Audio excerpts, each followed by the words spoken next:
I'll start recording on mine too.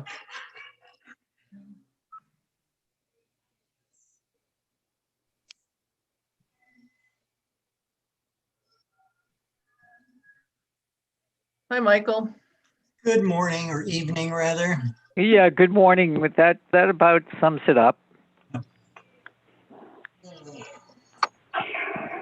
I'll try a chat with Sharon to see what's going on. Oh, she's entering again. Maybe that'll work.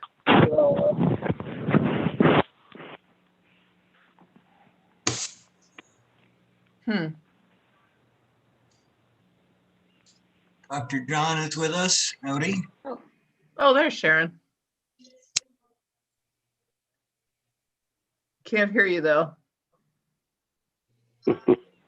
Oh, heard something. Very Nope. faint.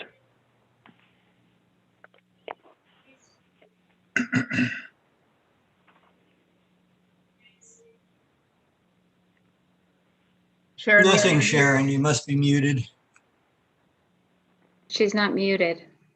Not No. from us. Maybe I it's the can't hear volume her. on her. Maybe it's the volume on her computer. Mm-hmm. Sharon, if you hear us, wave. No, she can hear us.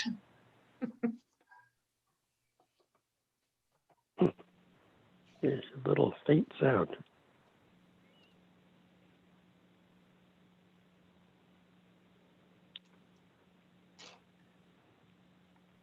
Worst case, Sharon, you could call in with your phone. Yes, that's what I do. It works. That's what I'm doing too. Mm-hmm.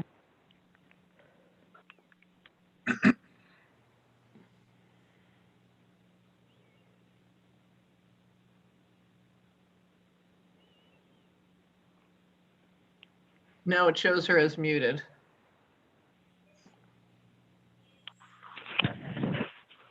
Still nothing though.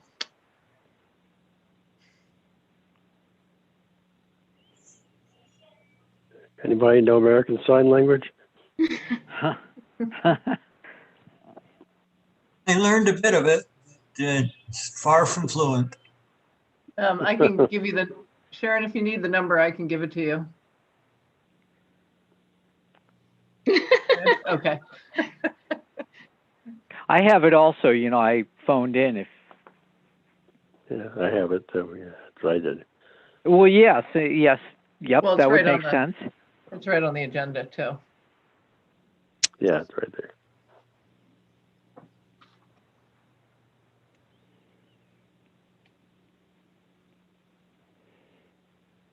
Hello? Did it go dead? Hi.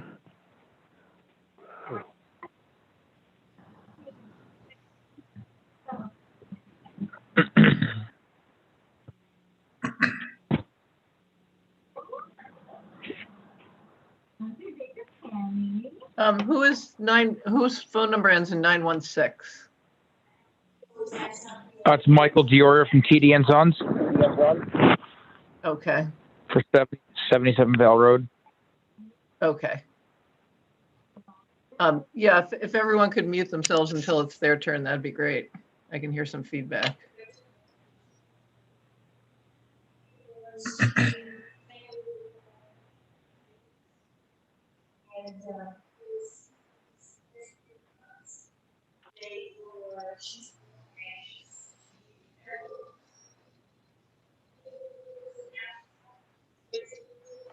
I don't know where that feedback is coming from.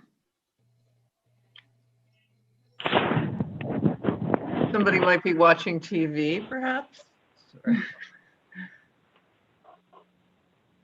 Really? That looks like Sharon. All right. Hearing a hum. Yeah, hang on a second. There's some feedback here.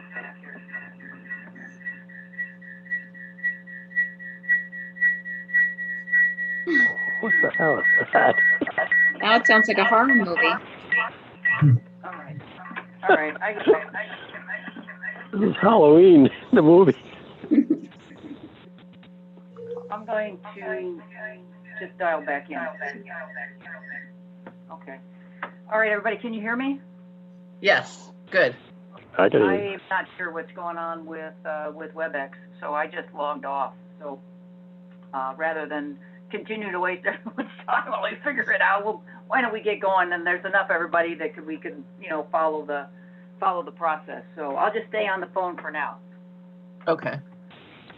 All right, well, thank you for everyone's patience while we tried to get Zoom working here.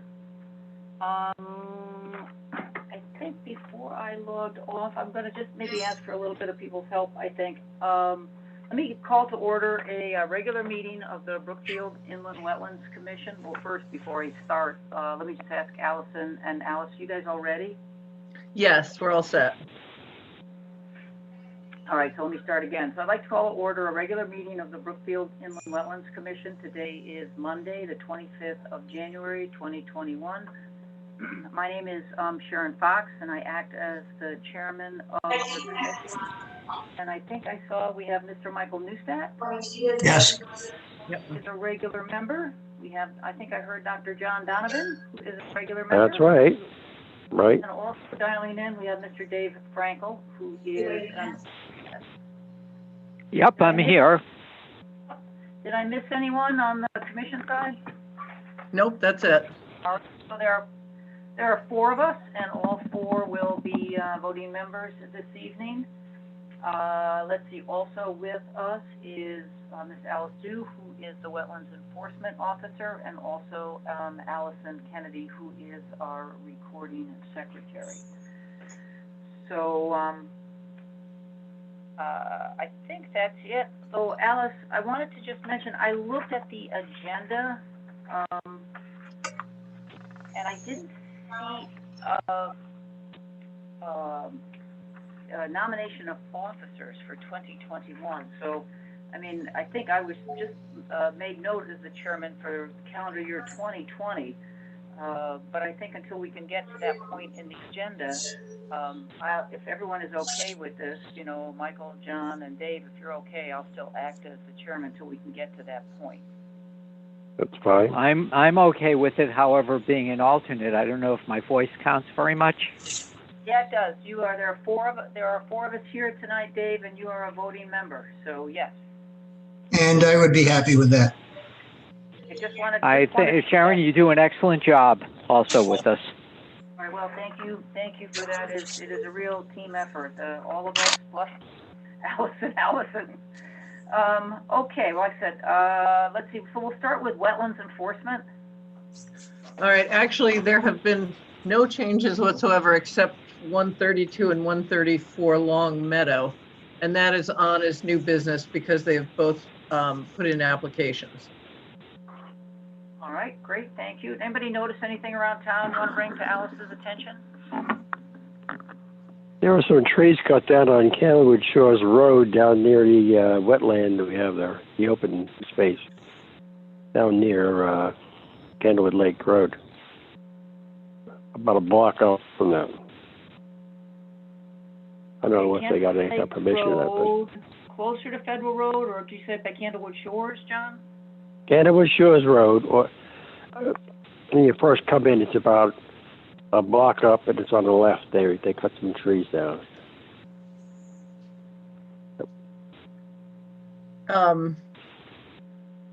Okay, a block into Candlewood Shores on the left, past the houses. On the left. Going up the hill? Just before, I think it's like the first house up on the left side.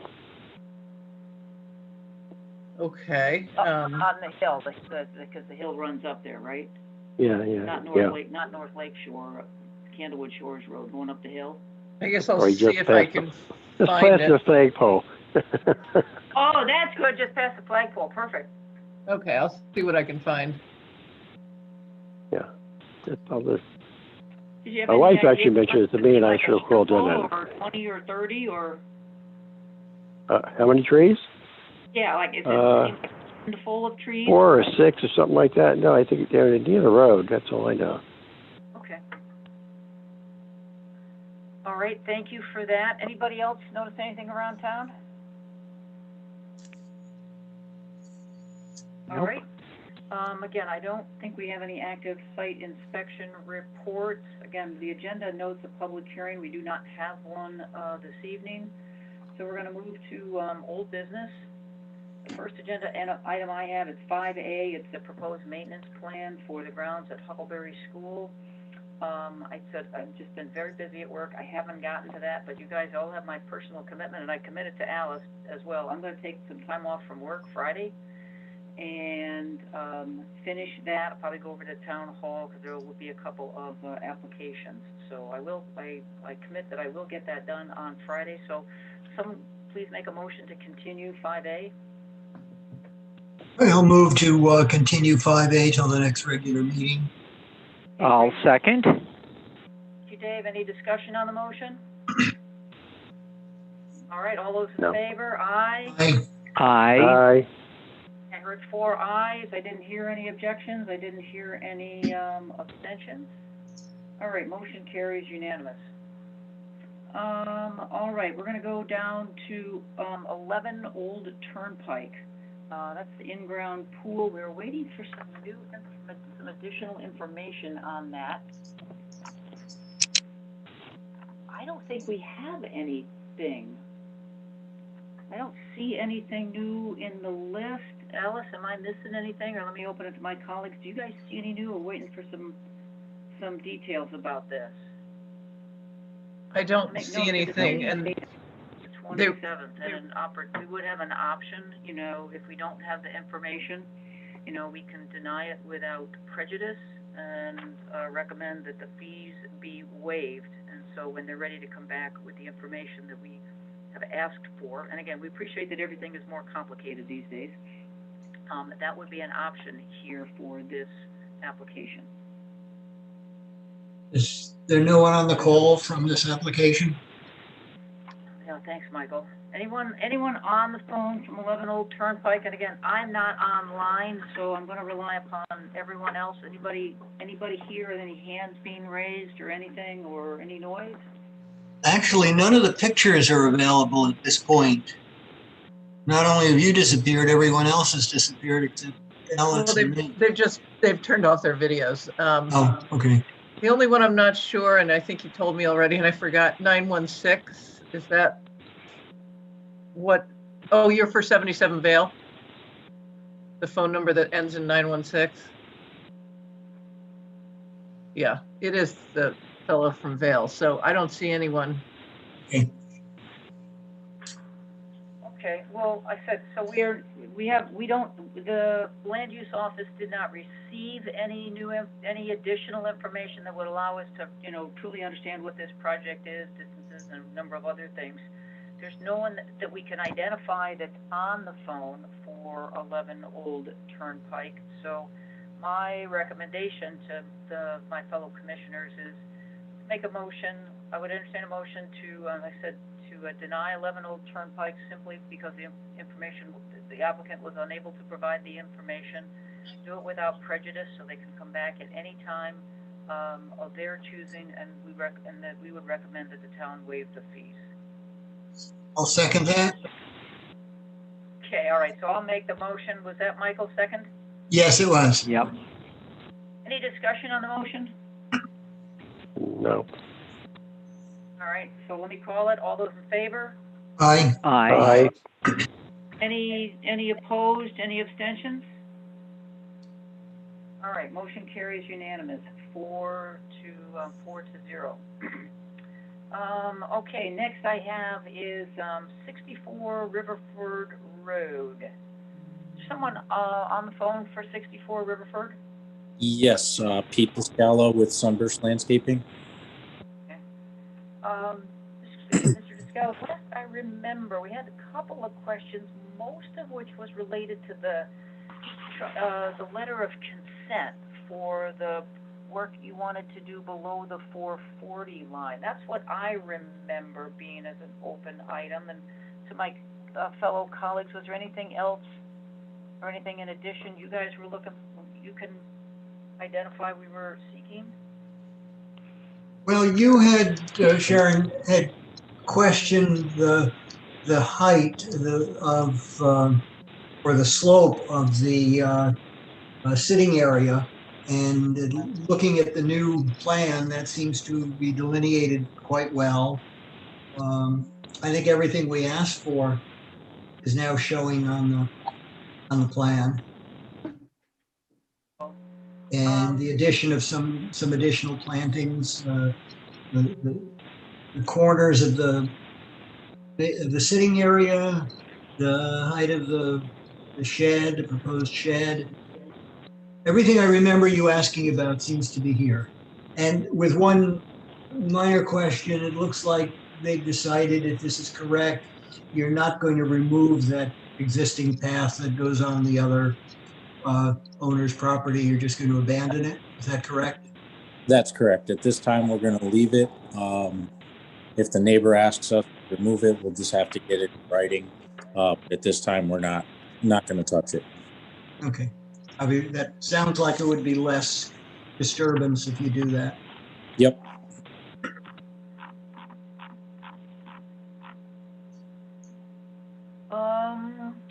All right, thank you for that, Michael. Any update on being able to get a letter of consent? So we have submitted all the requests back to First Light the day after we last met. And as of today, I have not heard back from First Light, so that's still pending. Okay. Keep everything neat and tidy, you know. We usually, make a decision because we have that in the package and we know that,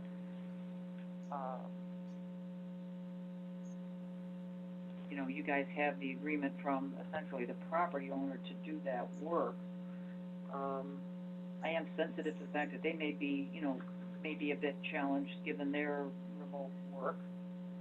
It's not due till this isn't due until the 17th. Do you have a timeline for when you were planning to do this? Are you going to do it in like March or April or May or? I'm trying to, the sooner the better, because if we have some frost in the ground, it'll work to our advantage. Getting up and down the hill, there'll be less disturbance. And I'm not sure what the drawdown status is in Lake Lillinois, but the lower the water, the better for that bulkhead replacement. So the sooner the better. If possible, if we could get like approval with contingency on First Light, that would be excellent. And then see what they come back with. My memory of one of these we did last year was that First Light wouldn't issue an approval until we did. And if we're going to sit here and they're going to sit there and say, waiting for each other, I would be comfortable with an approval subject to receival of approval from First Light. Yeah, I do remember we've had a couple of conversations. I don't quite remember one that way, Michael, but that's probably neither here nor there for this one. But I'm kind of thinking along the same lines. Like I said, they may be, they may have the same challenges that everybody has. Everything just takes a lot longer.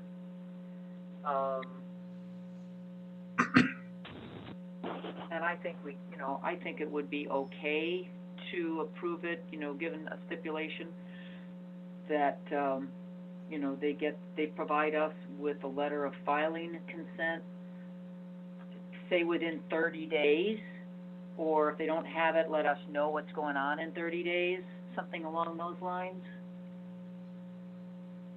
I think that's reasonable on our side.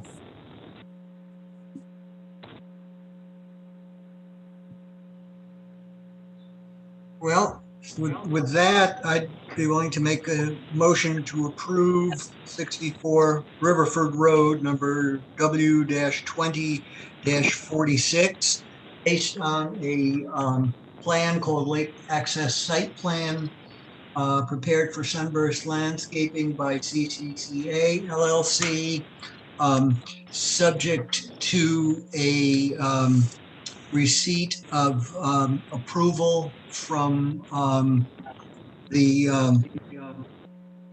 A letter of filing a consent. letter, I knew there was a name, I'm trying to think of it. Yeah, Tell me again the name of it? letter of filing consent. The letter of filing, Consent, filing consent. consent, Yep. including, and all the usual, to include that plus all the usual stipulations, excuse me, to be effective on the day after publication. Did you get a time in there? Of like, say, 30 days? On the plan, if Yeah. I didn't, it was based on a plan prepared on 11/25/2020 with a latest update on 1/13/21. And the date of the filing consent, we would want that by, does the motion continue? Oh, I understand what you're saying, but I don't know. Did we decide on a date? Yeah, within 30 days. We'll get the letter of filing consent within 30 days. Okay, so I would add to my motion that the letter of filing consent from First Light be given to the land use office within 30 days. Yeah. And I'll second. All right, John seconded that. How did we do, Allison? Did we get it, everything? It looks like Pete was about to say something. I just had a question. If it does not respond within 30 days, can we extend that? Yeah, just let us know, okay? Okay, yep. Yeah, just let us know, and I would guess that we probably would. Yeah, it's mostly just so we don't lose track of it. Yep, no problem. Okay. All right, so we got a motion to approve contingent upon, we got plan details, contingent upon getting the, letter of filing consent within 30 days, and all the usual stipulations. All right, any more discussion? All right, all those in favor, aye. Aye. Aye. Any opposed? Any abstentions? All right, motion carries unanimous. All right, Sharon, I'm thanks, sorry, everyone. who seconded the motion after Michael made it? John. John did? John. Okay, thank you. Sorry. Thank you. All righty, so next I have is 15 Parkwood Drive. It is an in-ground pool. Is there someone here for 15 Parkwood? Yes, my name's Kevin with Nietzsche & Sons Pool Company. Okay. All right, I think the last time we looked at this, I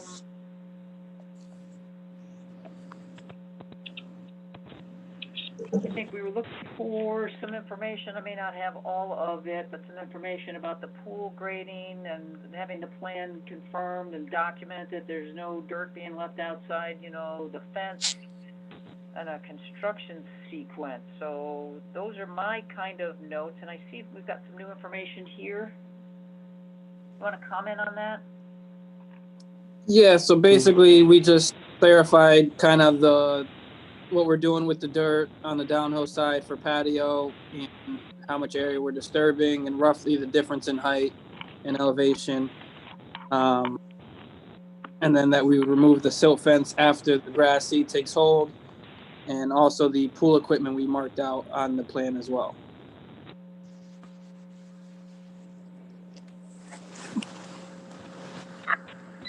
I would have only one comment on the construction sequence. Isn't it normal that you would put before removal of the silt fence, call for an inspection from the land use office?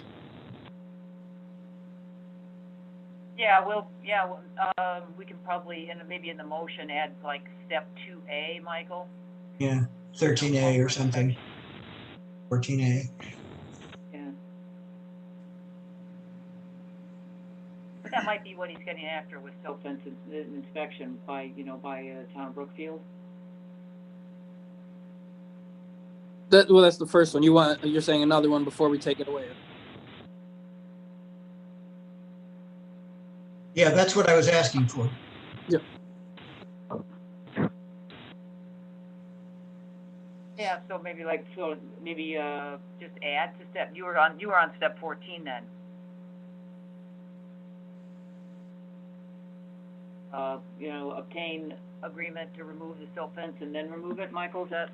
Yeah, just like after landscaping 13A, call for an inspection from the land use office.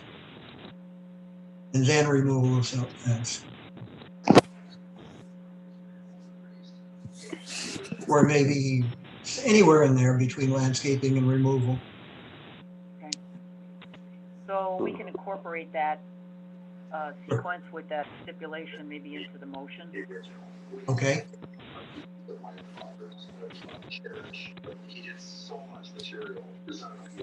All right, I think I'm satisfied with this. Let me open it to other comments. So do we.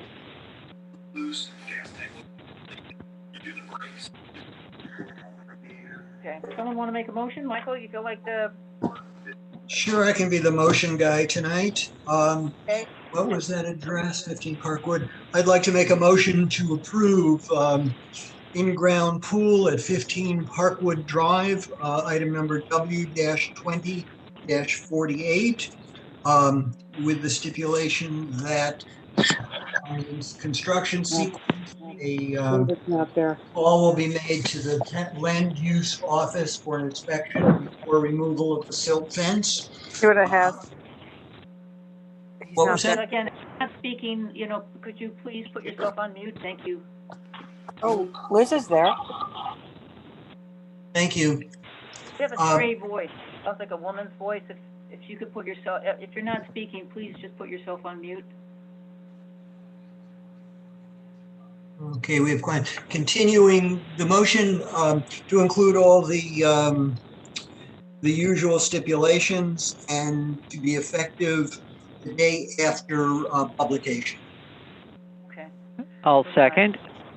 All right, so again, so we've got approval, we've updated the construction sequence, we've identified the correct plan, we've got the dates. I think that's good. Any other discussion on the motion? So Michael made it, Dave seconded it. Let me call it. All those in favor? Aye. Aye. Aye. Any opposed? Any abstentions? All right, motion carries for 15 Parkwood, carries unanimous. Thank you. Thank you. Thank you, All right, Devin. next I have is 14 Merwin Brook Road. Is there someone here for 14 Merwin Brook?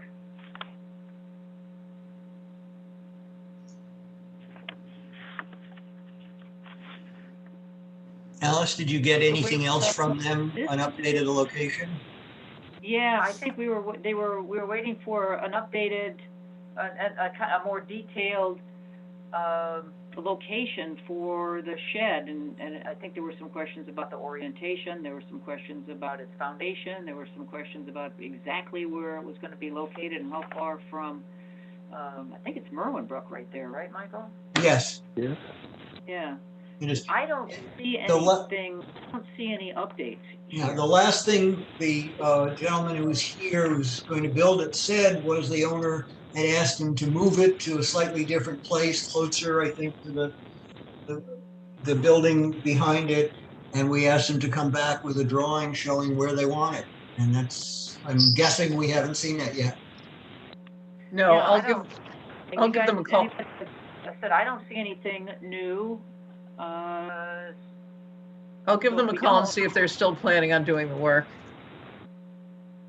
Well, Okay. they've got the 17th. I mean, we can, they've got till the 17th. So my thought would be, let's leave it on the agenda. Let's continue it. Mhm. And, if they have something, that's more comprehensive for us to consider, as I said, that's our challenge right now. We don't have a plan. That we can do, what we have done, what we did for another project earlier. That is, we can deny it for lack of information without prejudice and, recommend waiving the fee.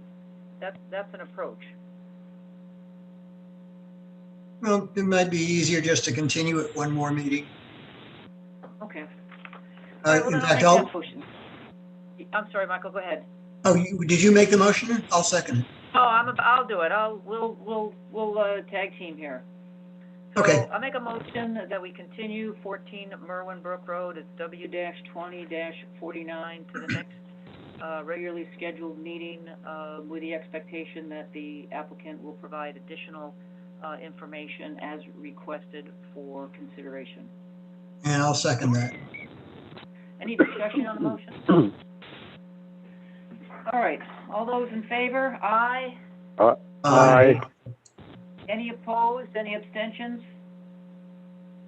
All right, motion carries unanimous for 14 Merwin Brook. All righty, we're going to get down to 77 Vale Road. So I think we do have someone dialed in for 77 Vale Road. Can we get your name and address, please?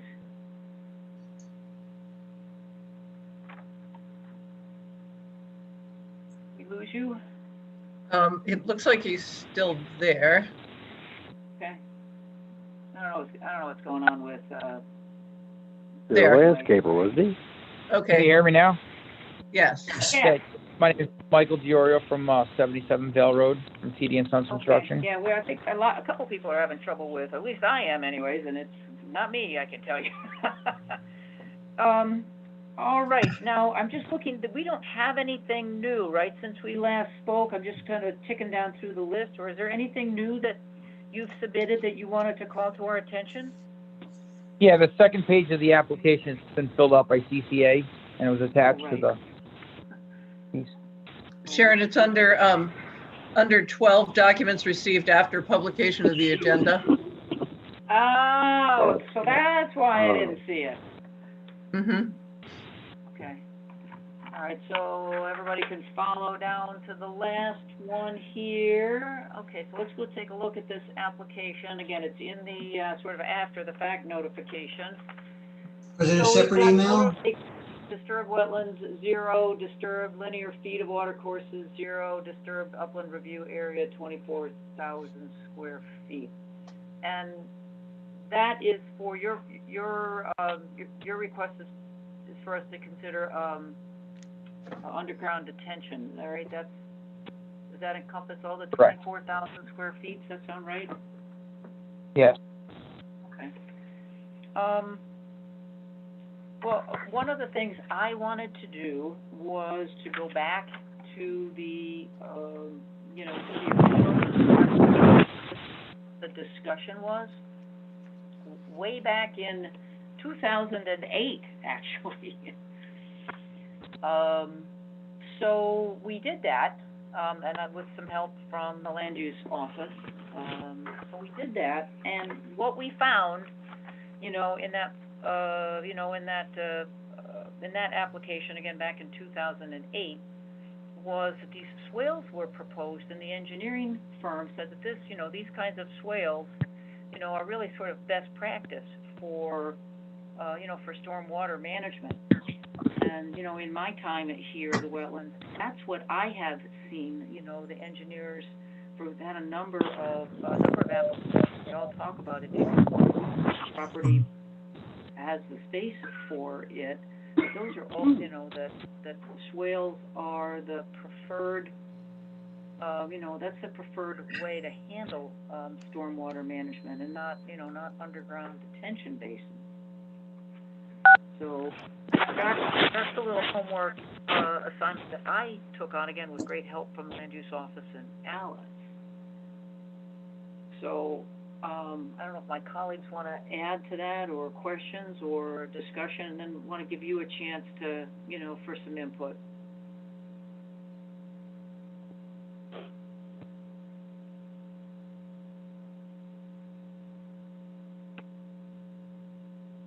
I mean, mainly it's for aesthetics. I mean, it's costing me more money to do the stormwater system itself. It's going to work basically the same way. It's not going to hold water on site there. And over time, I mean, the grass is definitely going to grow. But once you do get a big storm, it is going to just bypass, the swales, / pond, whatever you'd like to call it.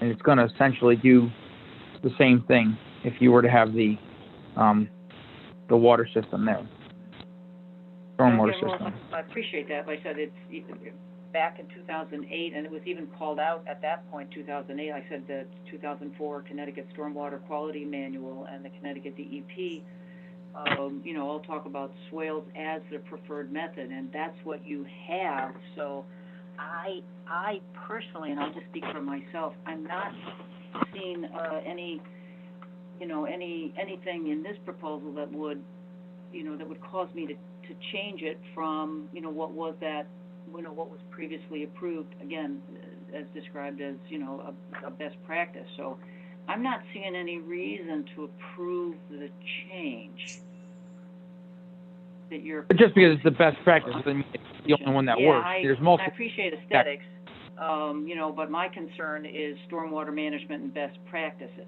And I think that's what we have in this application. So I said, I don't,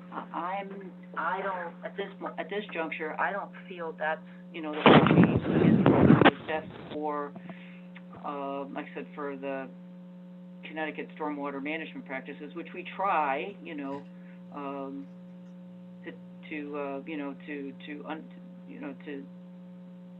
to evaluate in a particular application. Yeah, but best practice in what sense? I mean, what's your sense? I'm not ready to, like I said, right, I'm not seeing an approval from me anyway. So let me ask if John or Dave or Michael, I'm very keen to hear your thoughts. Well, it would be difficult for me to have a thought because I haven't looked at what you looked at, and I would tend to go along with that. Who did that, made that decision at the earlier time? Was it there an engineer who studied? It was CCA. I'm sorry, who was that? CCA. Yeah, CCA was their engineering firm. I would suggest, or I hear you. With projects and other engineering firms, and we've seen it, with some of the, the stormwater experts that we've engaged. They said they all talk about trying to adhere to Connecticut stormwater practices and swales. And so I can think of a number of applications that we've had, in the last couple of years, and that's what's been proposed or changed or,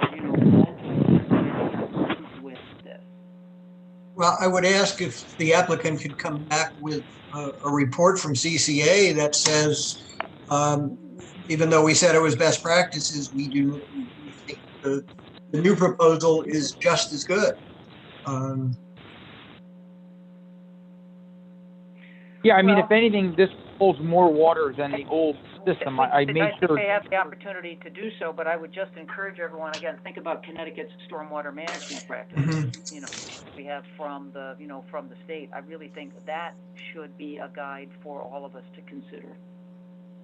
I mean, I'm not saying that the detention basin system wouldn't work and probably would handle the stormwater, as well as the swale, but if you're thinking about water quality issues, like I said, the stormwater management from Connecticut says swales are the preferred technique.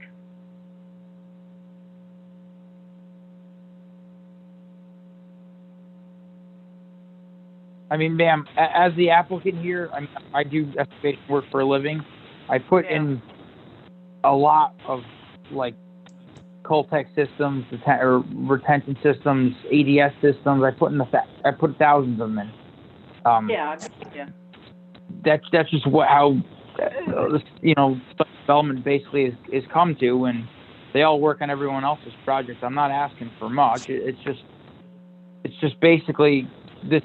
It's a big swale. It's not small. Yeah. It's over 150 feet long and probably 15 feet wide. Right.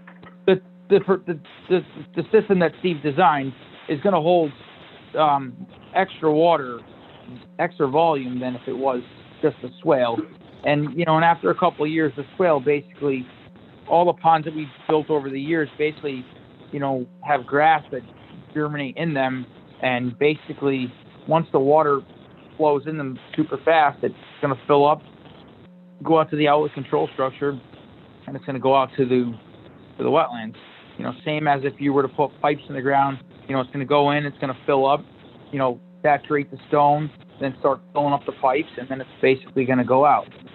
So, I mean, they work, basically the same way.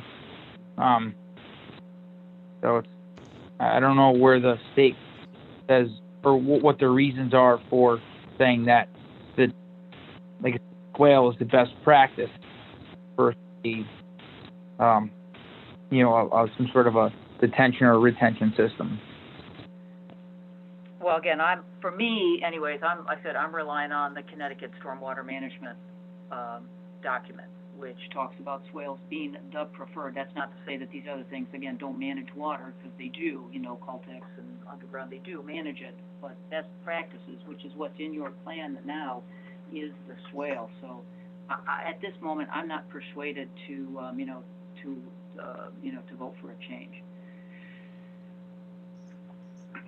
So, I know, Michael, I know if you wanted some more time to look at it or take a review, I mean, we've got time here. This one isn't, the decision date is 7th of March. Do you want to consider, continue to consider it, that you made a suggestion to the application or to the applicant? If he wants to provide some more information, or John or Dave, let me open it up.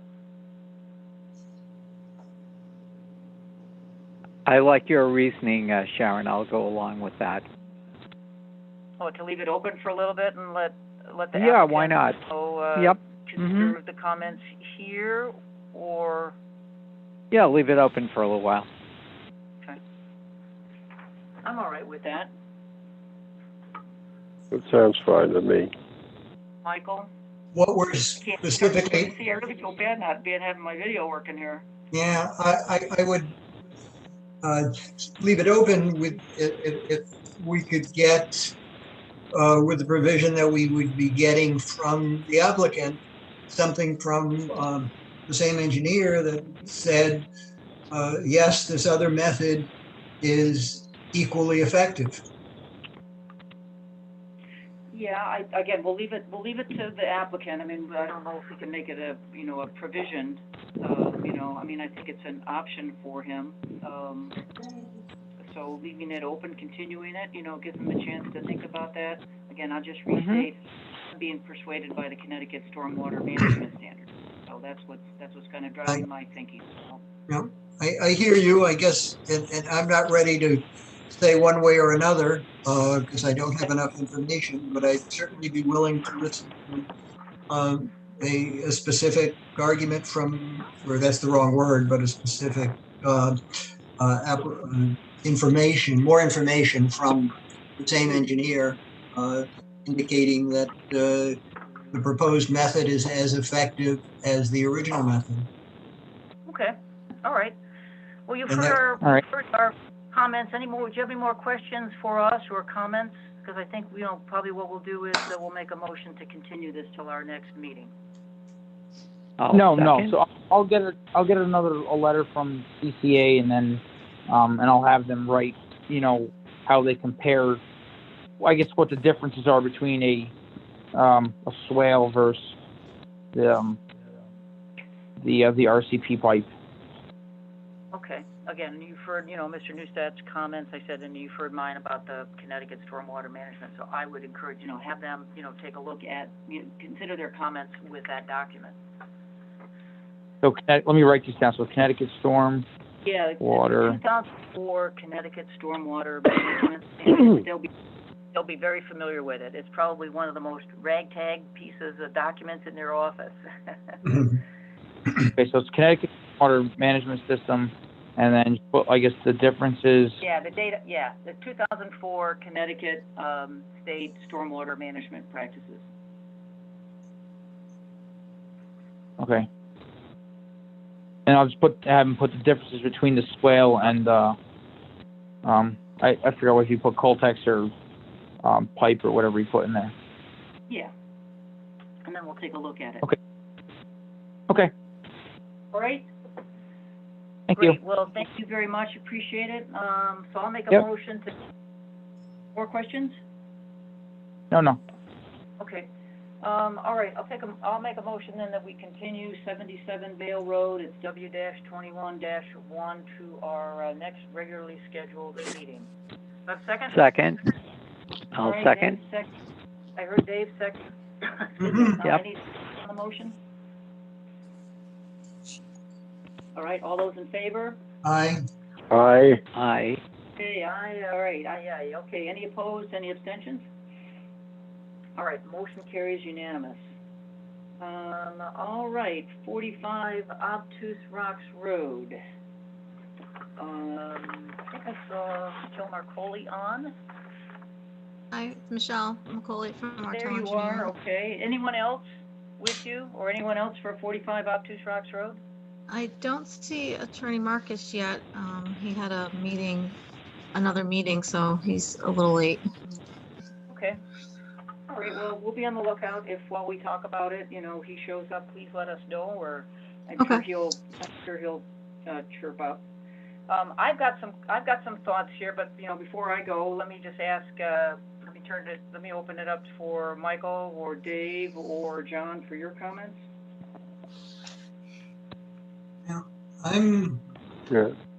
My only thought is that I don't see really a difference in this plan, even though, yes, I know it's one house versus three. The area that was a concern for us was the driveway crossing the wetlands.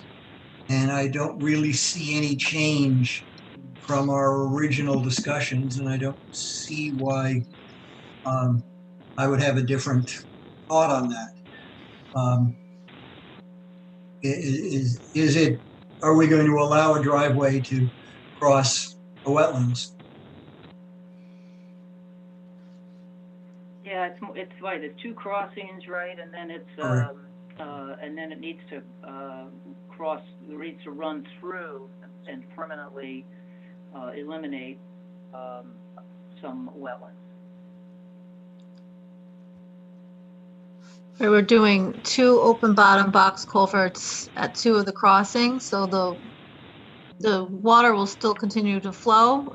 You're just going to be under the driveway instead of over it. And then we have one slight area where we're clipping the peripheral of the wetlands. You asked at the last meeting to take a look at narrowing the driveway. I took a look at it, and where the 2 box culverts are, to get the box culverts in and get them under the driveway with the head walls, and to make sure you get existing grade in and out. I couldn't decrease. There was no benefit. It didn't decrease the amount of disturbance I had from going to 12 to 18 feet. The middle area where I'm just clipping the edge of the wetland, I had maybe a 50 square foot difference of reducing the area. So to maintain the width for the emergency vehicles, I didn't see the benefit of reducing it because it didn't do anything. It didn't save anything. But I assessed it. I looked at it as you guys requested.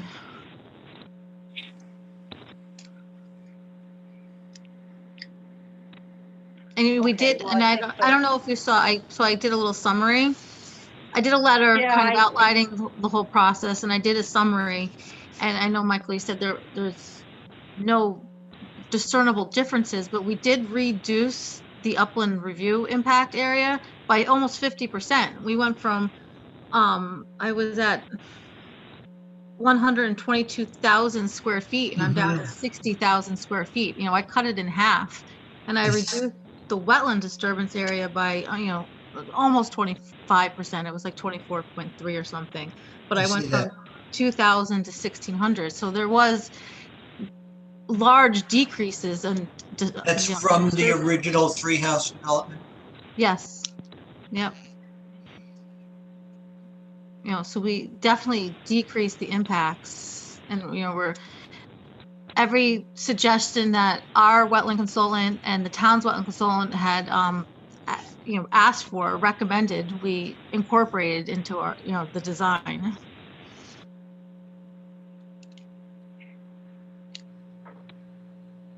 John, Dave? Yeah. Well, I think so. The plan that you would like us to consider as your primary plan still has the 2 wetlands crossing and the permanent disturbance of about 1,600 square feet of wetlands. Yeah, and honestly, there is no other way to get to the area outside the wetland upland review area, the buildable portions of the property. This is what we have to have some sort of crossing, whether it's this side or the other side. There has to be some, minimal disturbance to the wetlands to get to the buildable areas of the lot. Well, again, I think with the consideration, like I said, of the crossings and the permanent destruction of the wetlands, I think a public hearing is warranted for this. We did have a number of neighbors, participate in the last one. So again, that is also driving my recommendation to my colleagues that we set a public hearing for this. I know you have made some changes, and I do appreciate that, you were able to, you want us to incorporate the, the previous input from, from the wetland scientist that we were able to engage. That was Mr. Pollack. Yeah, it was Mr. So, Pollack. I mean, again, the plan is slightly different. If there's not that many changes, then Mr. Pollack, it shouldn't take much time for him to take a look at that and provide us, his input on the, the impact of the wetlands, the destruction of the, like I said, the wetlands. And I'm also concerned about the number of trees, because that particular wetlands, has essentially undisturbed, for the last couple of 100 years. I don't think it's exactly as it was 500 years ago, but it's pretty close. So I'm of the opinion of setting a public hearing, and to again, ask you to, I do appreciate what you say, about where the house is and the property, and that you do have to cross it. But again, we'll just encourage you to, consider any additional alternatives, for this hearing. And the other thing that I would like to suggest is, when in the last week you mentioned, and I think Attorney Marcus mentioned, that you guys are of the opinion that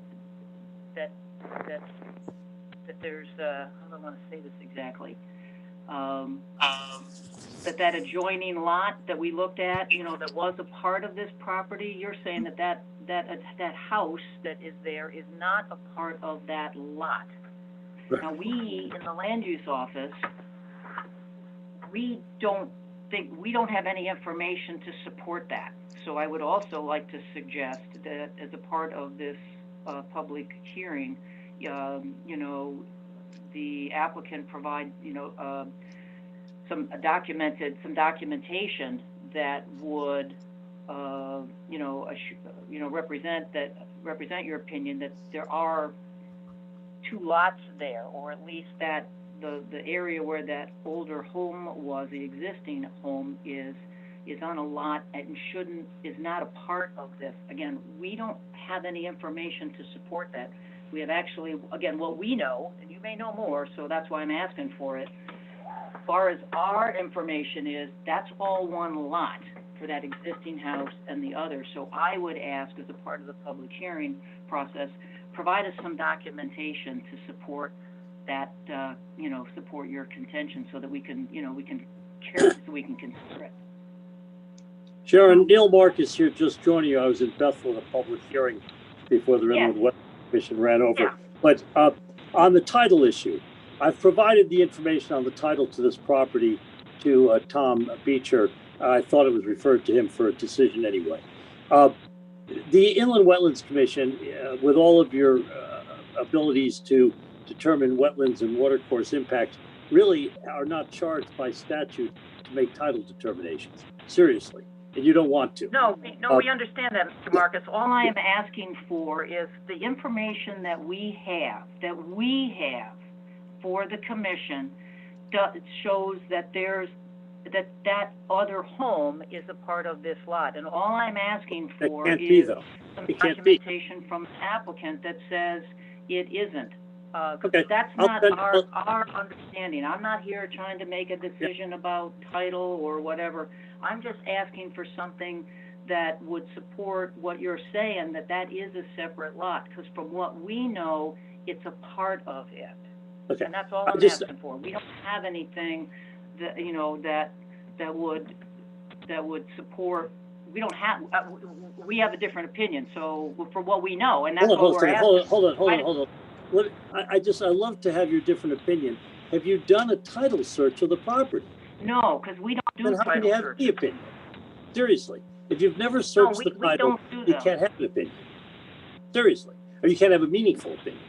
So in reality, this information, the applicant does not have to prove the title to the adjoining property to file the application. But I think it's just, you're off on a tangent here that doesn't make any sense. I'd like to focus on what I think we've given you, which is a very small crossing to access a property. And that's it. And for that, we're going to do a significant amount of rehab. The flip side to it is, I've now talked about what are the alternatives with my client. The flip side is we are going to develop the property agriculturally as a tree farm, which we can do. The only other thing we can do on this property, actually. And if we do that, you have no jurisdiction over this driveway because it's an agricultural use.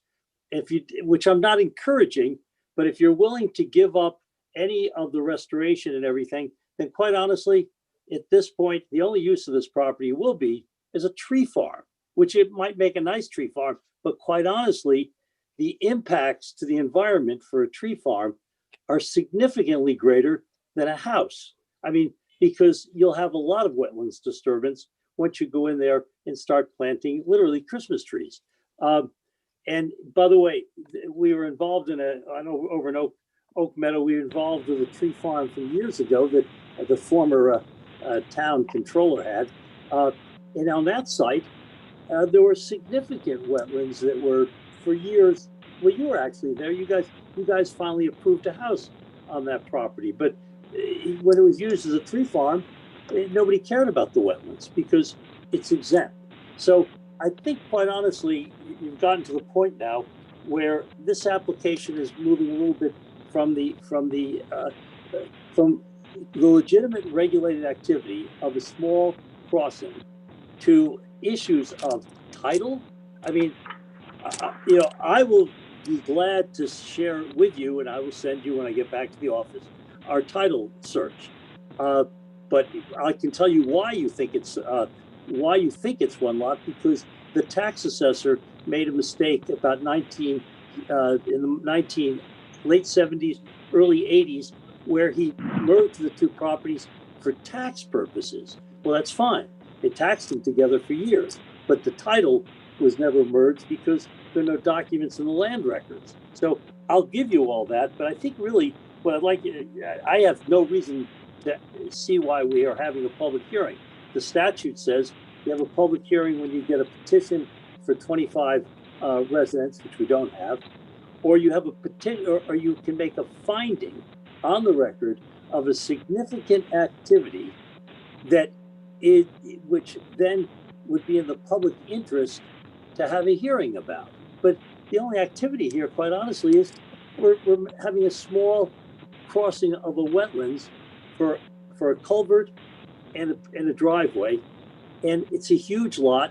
And for that crossing, we're going to restore 3 times the amount of wetlands that if we were to use it for any other use, which would be the agriculture, we wouldn't be doing it all. It would be much more significant. So I think you've got to look at a little bit more of a balance here, because quite honestly, my client is the only reason I'm here is that he's frustrated. He thinks that this commission really isn't focused realistically on a very small application. So having said that, I just, we'll have a public hearing. I'm not sure what the public interest is in this crossing.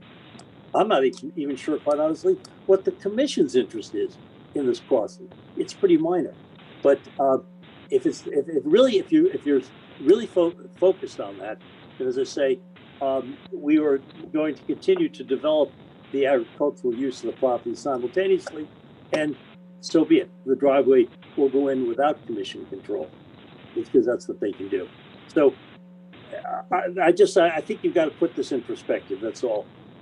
It's been before you for a long time, and I've looked at the record that's been before you, and I can't see what the real environmental issues are. Nobody's identified them. Asked a lot of questions, but haven't identified what the concern is, what the impact is of the culvert or the small fill. So I just, you know, I'll just say I'm glad I got here at the very end because I would encourage you not to waste your time with the public hearing, but we can have this same discussion in a different format. But if you want title information, call Tom Beecher. He was already given that charge, and we've provided him with whatever cooperation he's wanted. I think he's better in advising you than trying to come to this conclusion on your own, because he's more qualified, quite honestly. Don't tell him I said that. I don't want to go to his head. But the fact of the matter is, I would implore the commission to look at the small impacts that we're proposing here and tell us what we need to do either to improve the crossing or to improve the wetlands that we are going to remediate with. But title issues, I'll give them to you. It's a waste of time. Thank you. Any more for us, Mr. Marcus? That's it. I'm just saying it. In about 2 more weeks, you're going to see a completely different use of the site, which, quite honestly, I know from a wetlands point of view is significantly more of an impact. But you know, you're frustrating the applicant by the way this application is going. Thank you. All right, well, thank you for that. I just thought, yeah. I'm sorry, you, from my side, you faded out if you were trying to add something. I just said I thought we should share with you where we are, because rather than my client call me tomorrow morning and say, I can't believe we never really talked about the issues.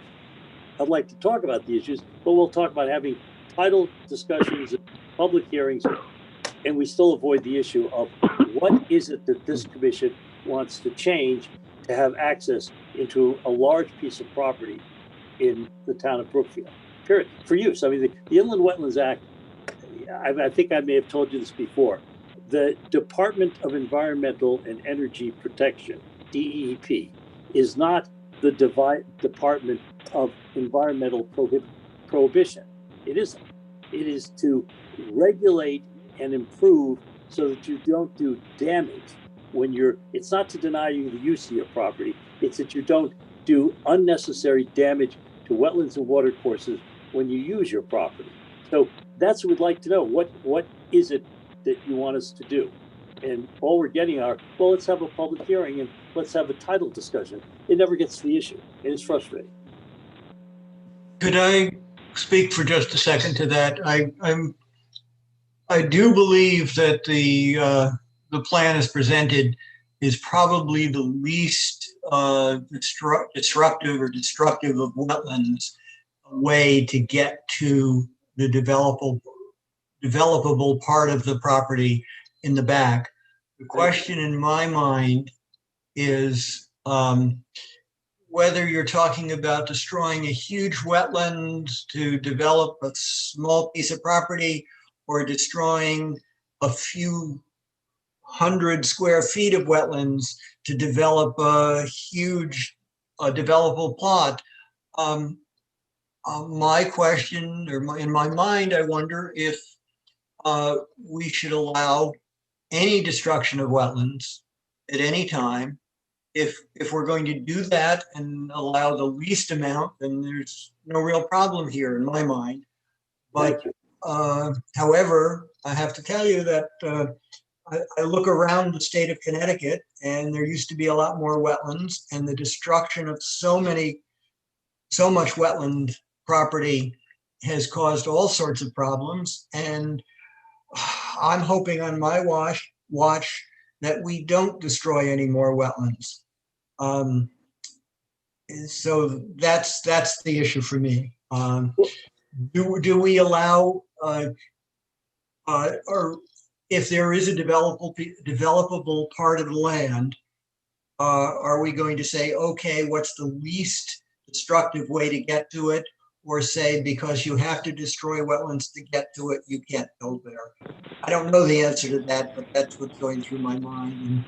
Well, the answer, Michael, the answer to your question is pretty simple. If you take the latter route, that you can't cross the wetlands to use the site, then you've taken the property from the owner for the public, which you can do, but it's a condemnation, and therefore you got to buy it, which a lot of towns do. You know, I live in the town of Reading, where we have spent a bloody fortune in the 40 years that I've lived here to buy wetlands and buy areas to protect wetlands. That's a different question. But by the way, when I say we spent a bloody fortune, I've actually given money to the Reading Land Trust to do that, and to the town of Reading to do that. So I'm not opposed to it. However, you know, you're right. I think what you've got to do is look at this site as a tree farm, as we have, and just get an idea of how much wetlands you'll lose when you have a tree farm. It's agriculture. The state encourages it. The wetlands are supposed to be exempted agriculture, because if you applied wetlands regulations to farming, you wouldn't have any agriculture in Connecticut at all. I mean, farming is, it sounds like, you know, very idyllic to have a farm. It is tough on the environment. And I know that because I come from a line of farmers, my grandfather and my father. But the fact of the matter is that, that I do think that you've hit the nail on the head when you started. You look at this and say, well, if they're allowed to use their property, this is probably the least intrusive that we could do. And that's where we are. That's the exact issue which I'd like to bring to a vote this very evening, because it's so obvious from the documents that are in front of you. But as I say, you know, I've seen this in other towns where we have seen wetlands destroyed because the commission has actually forced property to be put into agriculture, which really never intended to be in agriculture in the first place. And by the way, I got to share with you one more thing, because you don't like seeing wetlands disappear. A lot of people say, well, I don't like seeing forest lands disappear either. But if you go up to Sharon, Connecticut, to the highest point in Sharon, which actually was my grandfather's farm, and you look out today, which I did a few years ago, you will see dense forests if you look towards the Mohawk Mountain ski area in Cornwall. However, if you look at the pictures when my grandfather was there and shortly afterwards in the 30s, you could see clear as the day from the top of that hill out to Mohawk Mountain, because it was all cleared. Why was it cleared? It was cleared for farming. Those were pastures, and there were paddocks, and there were fields. So the balance here that we're talking about is that we think that the proposal before you this evening is a very minor impact for the use of 11 acres of property. The flip side of it is, if it goes on much longer, we're not going to care about that, because quite honestly, the property can have some really more productive value, as I say, as a tree farm. That's, I mean, it's not going to be much else but the raising of trees. We're not going to raise corn, I'm sure, but it will be agriculture, because you're saying it has no other use. So look at the crossing. That's what we're looking at. 2 little wetlands crossing, and that's it. Thank you. All right, anything else? I can go back to my meeting in Bethel. They're probably still going on. All right, hey, Alice, I was looking out at the schedule, and I'm thinking about, you know, a public hearing on the 22nd of February. Sorry, I missed the end of that. Is that too soon? What? I'm thinking about like a public hearing, like on the 22nd of February. I think that's a meeting. I think I've got that meeting correct, the 22nd of February. Let me see. Next meeting is February 8th, and then the next one after that. I'll get my calendar.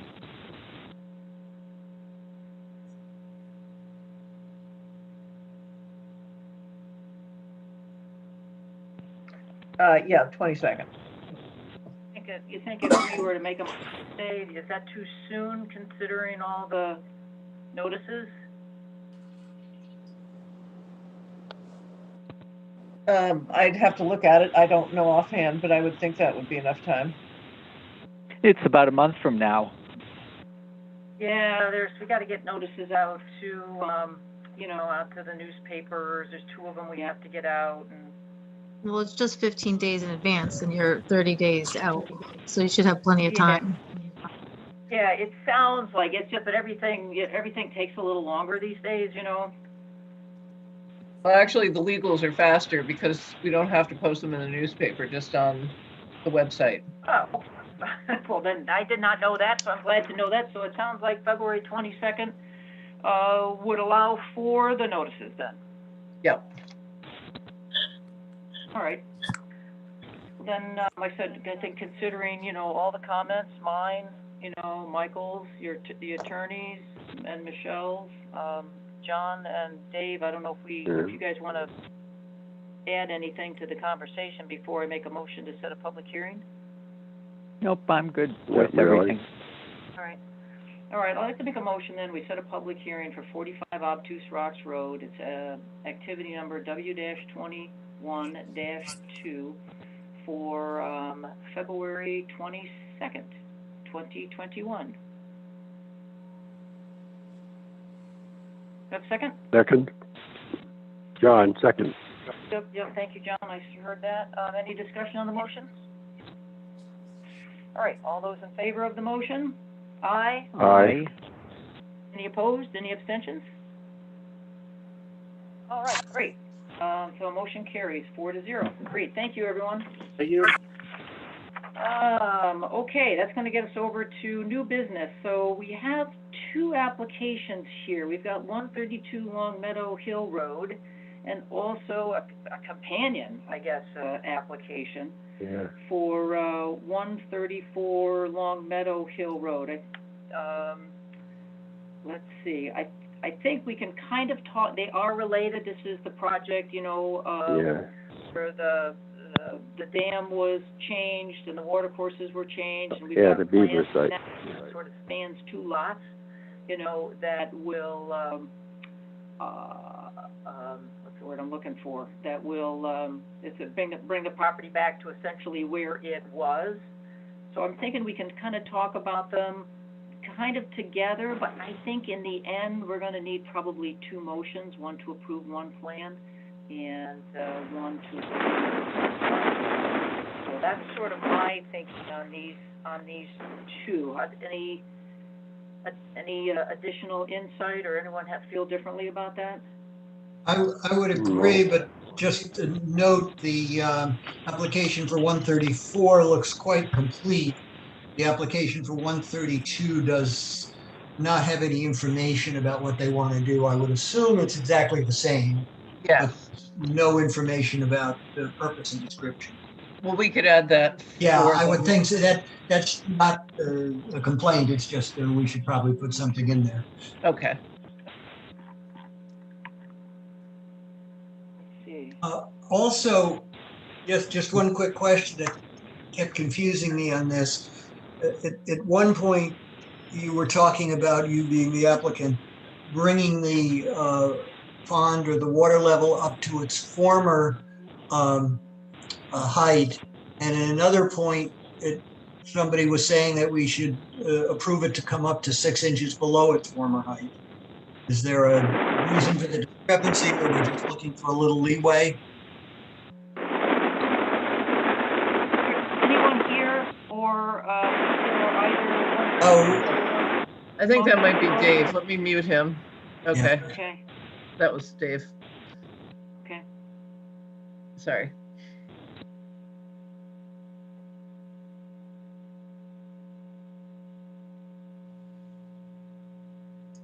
Well, Alex, you've taken a look at both of these together, as from our conversation today. You've taken a look at these, and it's the town that's going to be doing the work, right? Right. Yeah, and they're basically going to restore the stream channel to where it originally was. Sort of getting to Michael's question about again, without maybe anyone here from these two properties, Michael, maybe Alice, and I said, because that was a question that I had, does anybody know about how high this thing is going to be, and is that documented adequately? Well, Roger is here, and Mr. Valente was here, but he's not right now. But Roger's been there for a long time and probably knows the height. Roger? Did you get a chance? Yeah, they documented in there? No, but we could. Okay. Good evening, Ms. Fox. So just your name and address, sir? Yeah, Roger Prince, 134 Long Meadow Hill Road, Connecticut. Yep. Okay. The existing spillway, which has been in there since the 70s, is the water level we're going for. Okay, not 6 inches lower, not 6 inches higher. Fine. We're just putting it back to where it was. And that Yeah, is we're not just. on my, the Yeah, spillway we're is just trying not to. my property. We The all diversion- we all are in agreement with that. We're just trying to figure out if the plan sort of documents what that is. You know, is there any sort of Elevation? kind of reference we can use? Again, since this is, town is gonna be doing the work, we will get that information too. Okay, the spillway is existing, so we're not changing the level at all. Okay, the water was drained out. We would just like to get it back to the original level. And Roger, the question she's asking is, do you have an elevation you can give her, for instance? X. Did you say X? Yeah. 0, 1, whatever you want to call it. No, I didn't pull in ties. That is expensive. I don't have the equipment to pull in ties to this property. So do you have some sort of mark that would identify what the height had been? Sure. Like a rock, or is there a rock there, or? Yeah, the spillway consists of about 8 gigantic rocks. That's the water level. So the water level would be to the top of the rocks, or the middle of? Excuse me. Middle of the rock, the top or the middle? Long Meadow. Hi, Sharon. Alice, it's Lisa Prince, 134 Long Meadow. Alice, I just want to revisit. You were here. And yes. You saw at some point in time where the water level had been. Well, I didn't know exactly where it had been. I know where it is now, but I don't know what the actual height was in the 70s that Roger's referring to. Okay. So what is it that you need from us to show where the water level should be? Maybe we should go there. Yeah, I think some mark, either a piece of rebar or something that would identify the height that it was so that it could be brought up to that same height again. Yeah, that's an idea. Like I said, a mark, a stake, or a piece of rebar, and a picture would probably do it, so that when we're all done, everybody agrees that what was done is what everybody thought was going to get done, unless there was a change. But some kind of mark, so that everyone would say, okay, this is about how high we're going to do it. Maybe at elevation. That's a great idea, Alice. Just a stake with a horizontal stake, or some kind of marker that says it's going to come to the top of this pole, or a stick or something. Well, and all we need is a picture, and that should do it. Sharon? Yeah. Miss Fox. This is my application really has nothing to do with 132 has got the violation in the cease and desist order. Yep. From a violation over there to now me coming and doing a wetlands application for the town to come in and put it back to the original condition. Okay? And I'm well, I did the plans that you asked for. I gave you the information you want. If you look at my plan, it says the rock to be set at the front of the spillway. The rock is already here. I don't know what more I can do for you, gentlemen, lady. I'm trying to read everything here. You're correct. In the outlet restoration notice here, or memo, it says a large rock with a 3-inch drilled hole to be set at spillway entrance for permanent elevation marker. So I guess what we're asking for is there. What I was confused about, and now I can't find it, and maybe it was just spoken at the last meeting, that someone said that we should approve this to come up to 6 inches below where it was. But I don't see that written down. Obviously, that's not what you're asking for, so I will remove my concern about that because it's not there. That what you're asking to do is, we're going to try and do is bring the water up to this 3-inch hole, which was going to be a permanent elevation marker. I think what Sharon's asking for is there any, do you know how high that is, what the elevation is above sea level? Yeah, Was it Michael, this yeah, I was question? thinking again, maybe an elevation, but Alice has got me onto a different idea. Like I said, it was just to be, you know, a mark so that everyone knows that that's how high it's gonna be. So when it's done, everyone's, you know, satisfied. That's here. It doesn't, I don't have to know that it's 270 feet or 512. Okay. I'm just, you know, All right. maybe if there's just some kind of a landmark. Well, that's what it's gonna come to the top of this bar or the top of this rock or level with something.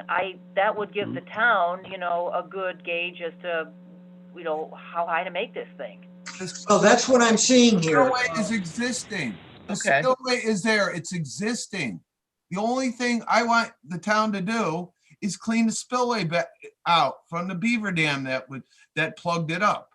That's what we're doing, Roger. Okay, well, Take a you breath. guys have your GIS. There is elevations on the GIS. It will be between the 2-foot mark there. If you want to go that far, it's right there in front of you. You have the GIS. You have the blue mark. You have the map with the blue water on it and the wetlands indicated. I'm confused.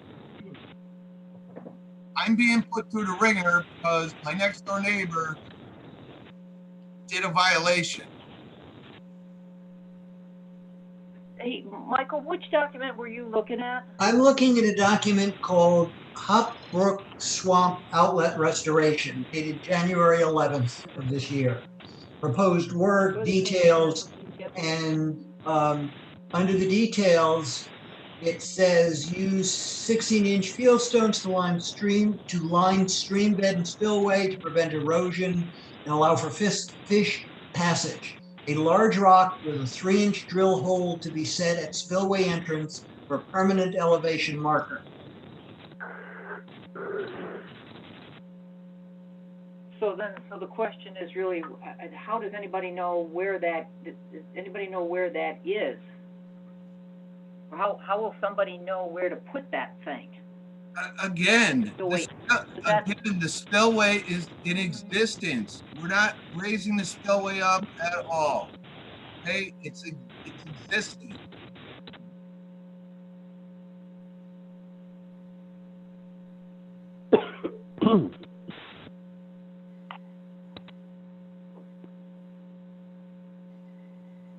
So what you're saying is you're going to bring it back up to the top of the spillway, and in your proposal, you're going to put a hole with a rock with a hole to say this is the top of the spillway. This is where the water goes.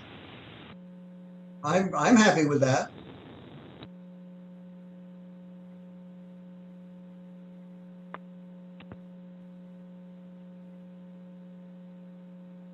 Did we lose Sharon?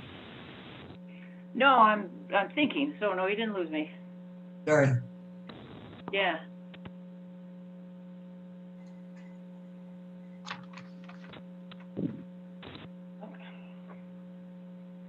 Well, I said, that's all.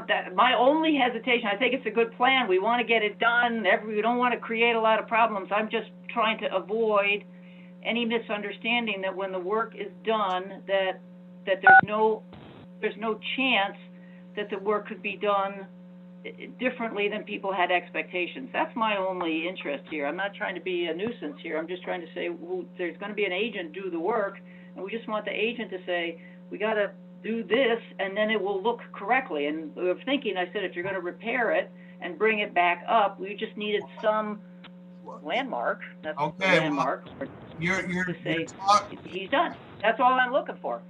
And Madam Michael, Chair, I said, if your thinking is a large rock with a 3-inch hole to drill is going to be enough for them to get it to the way it needs to be, fine, I guess I'm fine with that. well, I just want to make sure everybody, when we're done, everybody is, the 2 property owners are satisfied. That's my only real interest. That there's not any, oh, shoot, I didn't think it was going to be like that. That's what I'm trying to avoid. okay, well, And since, if you're saying, look, you're satisfied with with this, then we'll do it. And if there's maybe a misunderstanding, then I do have a question though, is that okay. I'm above where the water diversion is. So I have no idea what you're gonna do with 132 property with the level. So Okay. how come he is in first and me second?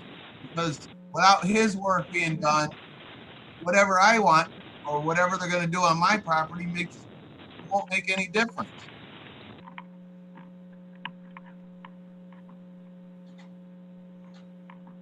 Good point. Well, I am, again, I don't know if you've had a chance to, we have it here, soft copy, so it's of course hard to read.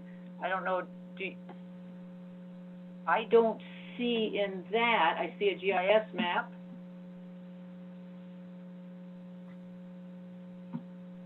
I mean, I don't see any other descriptions for what's going to be done on 132. There's just an application and a map. That's all that's there. Do you think there should be something else?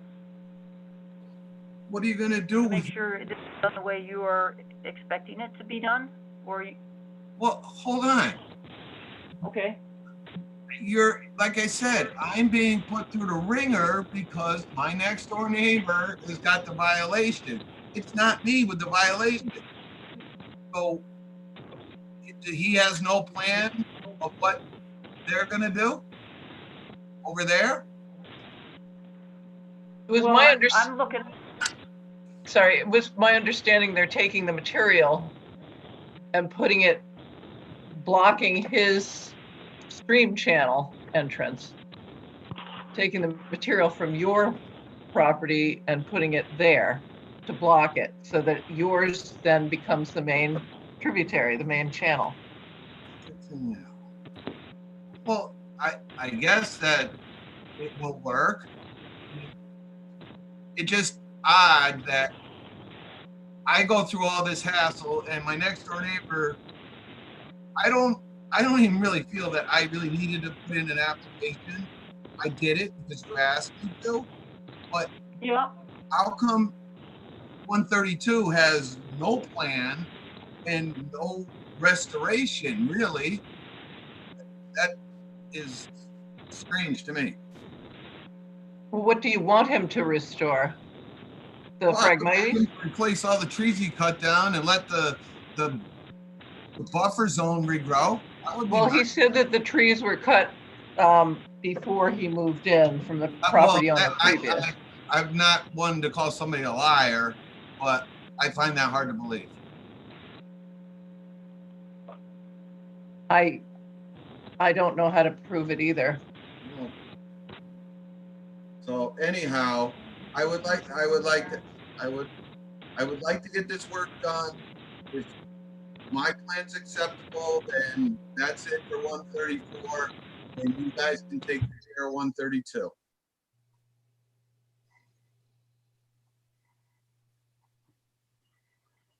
It's my understanding Public Works is going to take care of both. Good. Alice, do you think Public Works is comfortable with knowing how high the water is going to be? I can talk to them. I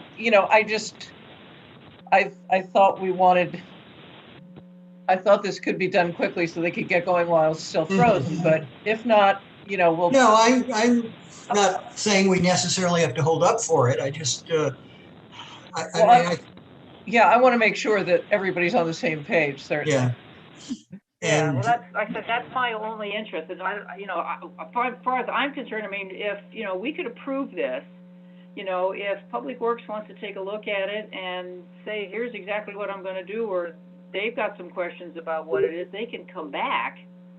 I said, I just wanna make sure that everybody is satisfied, both property Right. owners, everybody was trying to do the right thing, and nobody wants to spend more time on this than is necessary. We just wanna be sure that, again, everybody understands what that outcome is gonna look like. Yeah. So, I mean, we could approve it, we could approve both, we could approve the individual applications. Said it's gonna go over to, to the town. If they've got some questions, I guess they can come back, Alice, I guess, Okay. I'll talk to you them. know? I don't know how, Michael, David, John, I don't know how you feel about that. I would be comfortable in, I Yeah, think we could do that. for They could amend it, couldn't they? for the owner, Yeah. Yeah, so I said, or if they look at it and say, geez, I am still not sure, then, I guess we'll have to engage the property owners, again, so that everybody's on the same page. yeah, Mr. Prince, I I think everybody says we want to get this done, it's just a matter of, we want to make sure, if it's clearly documented what the outcome is gonna look like, Mhm. then the work should get done, and everybody should be quite satisfied when it's complete. And that's all my interest is, I think that's all the commission's interest is. I'm with you, and I think for the landowner, we're just trying to be sure that there's some level that we're going to raise this to, so you don't come back to us in a month or two and say, my gosh, the town did some work and my neighbor did some work and now my backyard's flooded because the water's too high. Yeah. That's all we're trying to prevent. But I'm comfortable knowing that the town is doing the work, that if they're comfortable knowing what to put where. Well, Michael, to be quite honest with you, if it was up to me, the beavers would come back and they could raise it up 4 feet. It wouldn't bother me at all. There you go. Well, guess what? I'm trying to be a good neighbor. Yeah, no, I hear it. Okay. I hear you. And maybe we'll just have to settle for the beaver to work for the town. And the hardworking beavers. Hardworking beavers. I'm comfortable with approving. Which is surprisingly, they've been gone since this trench was dug. Yeah. Yeah. All right, everybody. Look, I think we are all essentially trying to say the same thing. We all, there may be some misunderstanding on our part as to exactly how detailed this, the plan needs to be. But here's my suggestion: let's approve both applications. We'll do them individually, with, and then ask Alice, to, provide this over to the town. And if the town's got any questions, then we'll have to take whatever steps, might be. If the application is, needs to be changed, or they would like to see it better documented, then we'll have to get back together, I guess. All right, I guess I can start with, well, I'm going to start with 134. I would like to make a motion to approve an application for 134 Long Meadow Hill Road, item number W-21-4 for stream channel restoration based on a map dated January 11th, 2021, and subject to all the usual stipulations, and to be effective 1 day after publication. And that was for 134. I'll second. Okay. All right, Dave, second. Any discussion on the motion? Mm-hmm. All right, all those in favor, aye. Aye. Aye. Any opposed, any abstentions? All right, motion carries 4-0. Okay, back to 132 Long Meadow Hill. Now, the only question, oh, go ahead, Yes. because I don't see a map. Oh, there's a map. Okay, go ahead, Sharon, I'm sorry. Oh, no, thanks, Michael. I really appreciate that. There it is. I just was looking for a date on the map to do 132. That's why I put it off, and I don't see any date on it. Yeah, I think in this particular case, the map doesn't really provide any data. There's really nothing on the map, so I think I'm just gonna approve the application. Mhm. I mean, I'm looking at this map, it doesn't say anything except upland review area. Exactly. Yeah.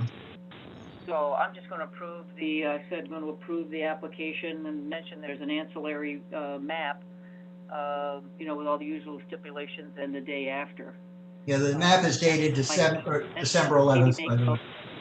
The commission expects the work to be done by the town, maybe we can add that.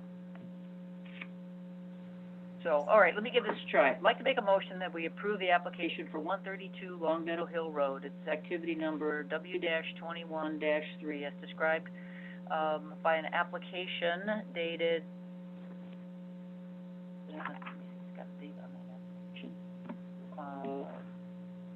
but anyway, for the application for 132, there is an ancillary map associated describing the lot with the understanding the town will do the restoration work. This is done with all the usual stipulations and to be effective the first day after publication. I'll second it. How'd I do? Did I miss anything? Sounds good. All right, we'll call the motion. All those in favor of approving the motion for 132, aye. Aye. Aye. Any opposed? Any abstentions? All right, motion carries unanimous for 132 Long Meadow Hill Road. All right, thank you, everyone. Thank you, Mr. Prince. Again, we appreciate, we appreciate your patience here. And we appreciate the application a great deal, so thank you so much. Hey, you all have a good night. Thank you. You Alex, too. All right, everybody. with you. Okay, so, all right, so we're gonna move on here to, well, again, maybe before we move on, I said for new business again, I just ask that maybe the land use office and Christine to add to the agenda for our next meeting, the 2021, identification of officers for the commission. Or you could add it now if you wanted. Yeah, we could. Mark's not here, which is maybe my one sort of reservation. But Okay. let me open it to Michael or David or John. I mean, we can add it. You guys want to talk about it? Really? I think you can put forth nominations without everybody present. All right. Well, then you want to make a motion, Dave, to add nomination of officers for the 2021 calendar year to the agenda as item 6C and. Yes, so moved. Yes. Yep. And I'll second it. Okay. All right. So it's. I've been on other commissions in the past where this protocol has been followed. That's why I. Okay. All right. So we're on agenda item 6C. I said nomination of officers for the 2021 calendar year. So, anybody want to lead this discussion? I'm very happy with the officers we've had over the past year. Yeah. Stay the same. Yes, I'm the same. Also, I'm not sure I can vote on this, but yeah, I think everybody No, you in can, office Dave. right now is. You can vote on that. Oh, okay. Yeah, as an alternate, you are unable to take any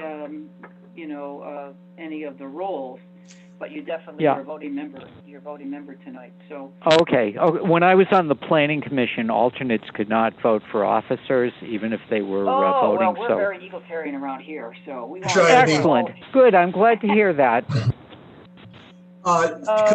Could I make a single motion to re-elect all three officers? Wait, before you do, then Sure. yes. But first, because I'm not sure what you're gonna say. So first, I've enjoyed being the chairman, but as you've heard me say before, there's nothing too special about, the work or how I do it. So I would just encourage, if anybody wants to be the chairman, put your hand up.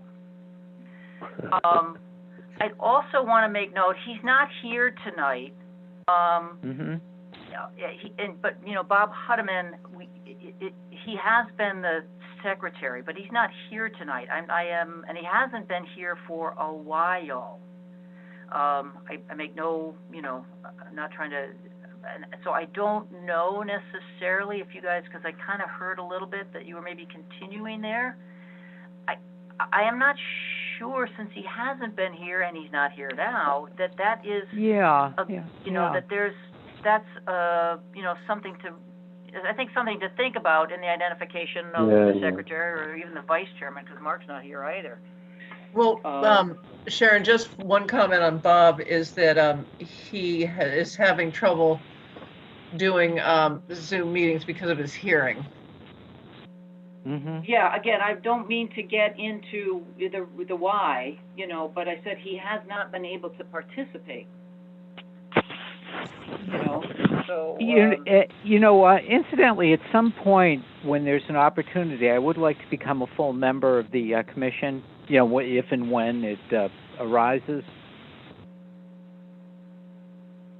Yeah, I think you can take that up with the selectmen, Dave. But that's their choice. Well, there has to be an opening, and we haven't had any openings yet. So, so I mean, so I appreciate that, and also I appreciate, again, I wasn't trying to get into any, everybody's got a lot to do, but I said I know he just hasn't been able to be here, and candidly, I mean, we're likely to be on Zoom for a while, At least another half year. That's what I'm thinking, at least for months. So, I mean, maybe we can nominate them, but maybe, I feel kind of funny talking about it, but if he can't be here, then, maybe someone else we should consider for the secretary's job. Again, not that the pay changes greatly from being a regular member to secretary. Right. Yeah, it just. So Robert or Bob was secretary. John, or Dr. Donovan, you've been here considerably longer than I have. If I would wonder if you would be interested in the secretary's position. And if not, I would raise my hand. I think you're better. You seem to be more on the ball with this, to tell you the truth. I was happy with you. We can make a change if that's appropriate, with the proposed officers for the upcoming year. Yeah, but maybe we should talk to Bob before doing that, unless people really feel strongly about Michael. I'm okay with Michael, you becoming secretary, but maybe out of courtesy, we should talk to both Mark and Bob. Well, that's kind of what I was thinking. I mean, maybe what we do is, we nominate a slate of officers this evening, and then we just make them in that motion to, maybe vote on them next week, Then Mark will get yes. However, I think an email should be sent out to the proposed officers confirming that they want to serve. Sharon, you're here, so, we know your answer, but confirm with Mark and Bob that they do want to serve, and ask them to respond. Yeah, I can shoot out an email and say that, the commission had a motion, whatever it turns out to be, and, when we're planning to vote on it, in our next meeting, and if you have any input, please get in touch. Yeah, that'd be good. Well, no, maybe both of them should confirm that they want to serve again, without any ambiguity. I think that's why I'm suggesting that we just wait, I'll do the email, Okay. But I'm thinking. Now, what happens is if at the next meeting, either Mark or Bob are not present, then we have the same dilemma. No, I think we've given everybody a chance, I guess, is all I'm saying. Yes, yeah. At that point, we can go with different people if they haven't responded or they're not present. I mean, Mark isn't here, so I've been. He's at a meeting of some sort, yeah. Yeah, but he has had the opportunity to be here, so I'm sure again.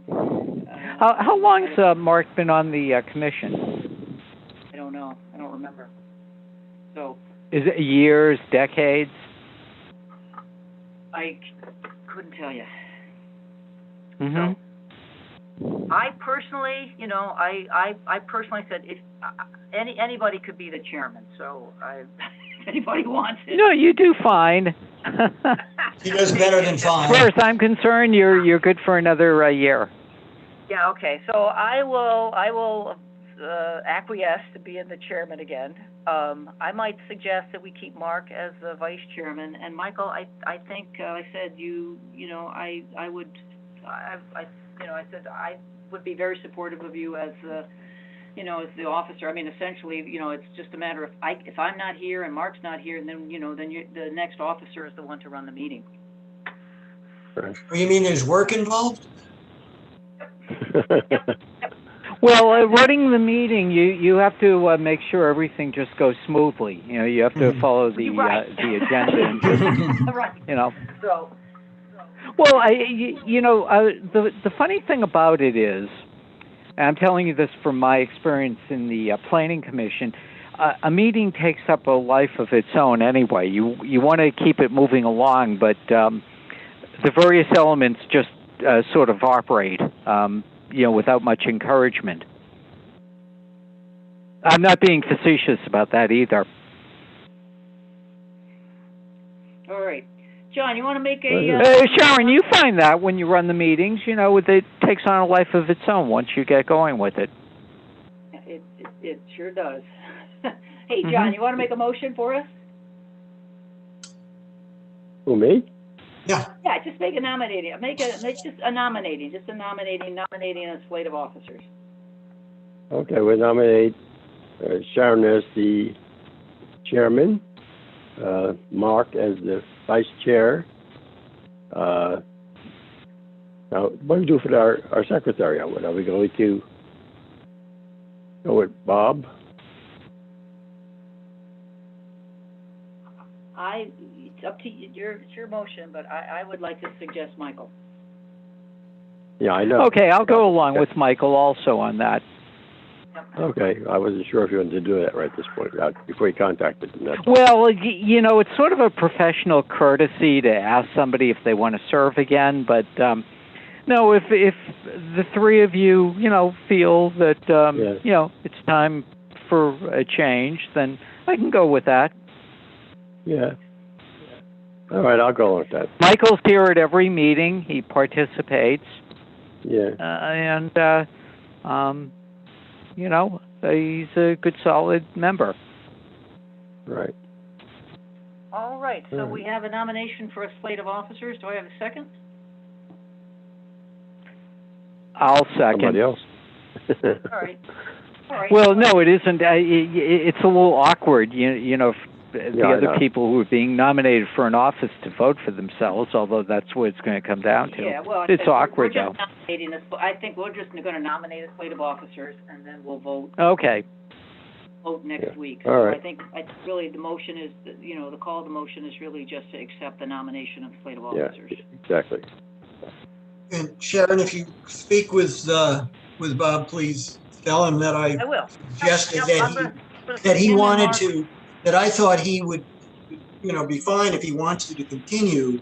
But if he feels uncomfortable, I'd be more than happy to step in. Absolutely. Yeah, excellent point, Michael. That's the way to handle it. Yep. Yeah. Okay. All right. So, all those in favor of accepting the nomination of the officers? Aye. Aye. Aye. Okay. Any opposed? Any abstentions?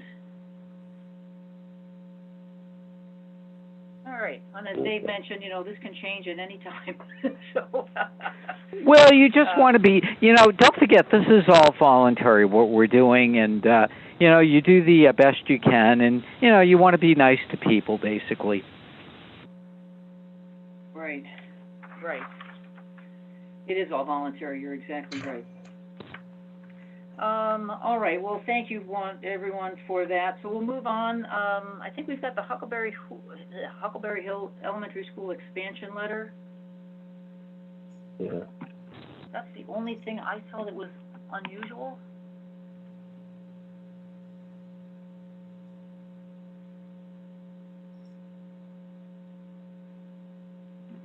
This is talking about some... Does this... This Yeah, it's a pertains letter to from our decision. Dave Keene and Elizabeth Fleming. It's dated the 16th to the building committee and to us. It's talking about some flooding. Do you want to read it into the record? I don't think I have to. I'm just wondering if anybody else has had a chance to read it. I did read it. I did read it. I'm wondering, I don't remember if during the various meetings we had on the subject of the public hearing, if this person or anyone else from Oak Hollow or Hollow. Yeah, I don't know, and that was sort of, I did read it, but I'm not really sure what quite to do with it. I mean, at this point, she seems to be arguing against, trying to find it here on my screen. I can't, but that's okay. She seems to be arguing against the project as a whole because the additional runoff from the property onto the land behind hers might cause flooding of her property. And I think she even said there's been some occasions of that. Yeah. We're finished with this. We made a decision, and they're supposed to find new wetlands. And I sympathize with this woman, but it's too late. She should have commented, during the public hearing. I was wondering if you could speak, and he's the one who actually. Dave, I think. Sorry. My suggestion is, because this is a town, project. Mm-hmm. The town is concerned, for all the citizens, whether they were able to speak up at one point or not.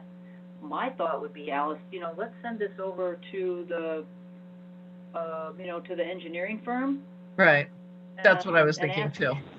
Yeah, ask them for their assistance. Ask them, please ask them for, for some input or some suggestions on. Actually, some recommendations to us, right? And the building committee, if they've got any suggestions for us, I wouldn't expect them. I wouldn't want them to reply directly to the property owner, but maybe they could provide us with some, what their opinion is of their concerns. Okay. The letter writer is actually on this. On this call, would you like him to speak? Well, yeah. We'll have to make a motion, to change the agenda for this, I think. But I'm okay with him speaking. I think we can deal with it. I mean, like I said, it's a neighbor has raised some concerns, and I think we can, we want to try and find a way to, see if we can come to a satisfactory understanding of what the next steps are. So I don't know, is it Keene or Kane or Ms. Fleming? Before he speaks, just one other thought, that the letter also refers to work he believes is going to be done on Erickson Farm, converting that into athletic fields and what effect that would have. And I think since we don't have an application for that as yet, it's kind of out of our hands. Not that we wouldn't do anything about it, but whether we should be discussing some potential future application. Yeah, well, that's what I'm thinking. I said we want, if the letter writers are here, like I said, I would want any input to come to us, because the letter was written to us, and then we can decide what we, what is the best or the optimum action. I said I'm not really quite sure, so. We can listen, but we can't do anything till there's an application. Well, we can listen. But I don't know necessarily if they would ever have an application, Dave. I'm not sure this, the people on the letter ever would. But, well, maybe are there wetlands involved in converting this field? I don't know. What I'm getting from the property from the letter is that the people who wrote it are concerned about the, you know, the project at Huckleberry Hill. And they've got some concerns which I can't address. Mhm. So I was just thinking if we Mhm. sent it over to the, you know, the engineering agent for the school and maybe the Mhm. building department. Do you think it might be provide good for us to send it to the town attorney as well for his records? I don't know, we could, I don't know necessarily, if you'd want to ask him for something specific. Yeah, just for the file on this, you know, there's nothing to be said at this moment, but, you know, just so he's aware of the concern. It'll be in the file, Dave. It'll be in the Yeah, we have a wetlands file. Okay. Yeah.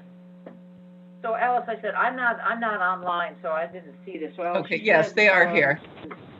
Yeah. And they're unmuted and they're ready to Sorry, speak. I don't know if it's Keen or Kane or. It's Keen, David Keen and Elizabeth Fleming. Hi, everyone. Hi. Hey, is there something you want to add on about this letter? You've heard us try and figure out what the right thing to do is. Well, I guess for starters, apologies, but we recently purchased the 6 Hollow Oak, and even more recently found out about the school project. And we don't want to disrupt the project or any progress in any manner. I'm an engineer. I don't pretend to know much about water. I'm a structural engineer.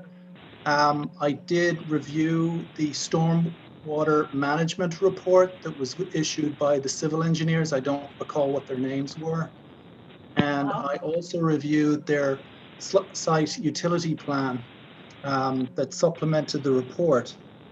And I tried my best to articulate what I think are concerns to Hollow Oak, because we're at a lower elevation. We're directly below the school property and we're at a lower elevation. So one of the things I had noticed was that in the storm management report, which I think it was presented to the Wetlands Commission, showed that they did a series of tests, and one of them was to check the volume of water that's going to discharge the runoff to the south, to the wetlands to the south, and also to, well, land to the south, which would be, I assume, as us. And anything up to a 25-year storm, I think, had encouraging results. It showed that there was a reduction in runoff. But for the larger storms, there was actually an increase, and as much as 12% on the 100-year storm. So that was the first concern I had. And that report was based on the permanent solution after the redevelopment is finished. The second point I had was that I didn't see anything in the report that described what mitigation they're doing for stormwater runoff during construction. Because of the phasing of the project, they're going to keep the existing school in place while they're going to construct the new school.